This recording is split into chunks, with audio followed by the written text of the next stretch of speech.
Chapter 49.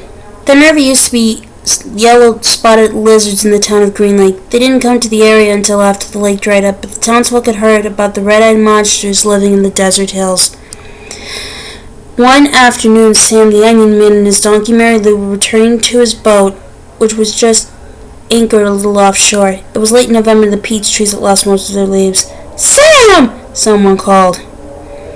He turned around to see three men running after him, waving their hats. He waited. "Afternoon, Walter, Bo, Jesse." He greeted them as they walked up, catching their breath. "Glad we caught you," said Bo. "We're going rattlesnake hunting in the morning. We want to get some of your lizard juice," said Walter. "I ain't scared of no rattlesnake," said Jesse, "but I don't want to come across one of those red-eyed monsters. I seen one once and that was enough. I knew about the red eyes, of course. I hadn't heard about the big black teeth." "It's the white tongues that get me," said Bo. Sam gave each of them 2 bottles of pure onion juice.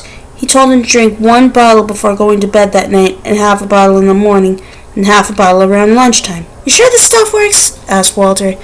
"I tell you what," said Sam, "if it doesn't, you can come back next week and I'll give you your money back."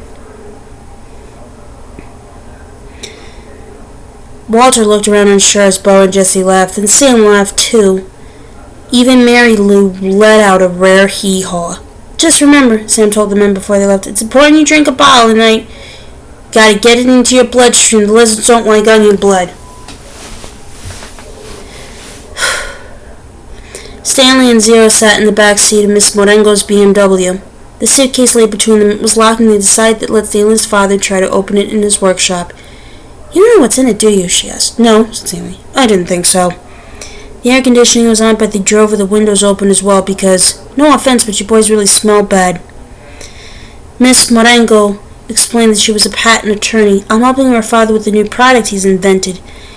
He happened to mention your situation, so I did a little investigating. Clyde's Livingston sneakers were stolen sometime before 3:15. I found a young man, Derek Dunn, who said that at 3:20 you were in the bathroom fishing your notebook out of the toilet. 2 girls remembered seeing you come out of the boys' restroom carrying a wet notebook." Stanley felt his ears redden. Even after everything he'd been through, the memory still caused him to feel shame. "So you couldn't have stolen them," said Miss Morengo. "He didn't. I did," said Zero. "You did what?" asked Miss Morengo. "I stole the sneakers." The lawyer actually turned around while driving and looked at him. "I didn't hear that," she said, "and I advise you to make sure I don't hear it again." "What did my father invent?"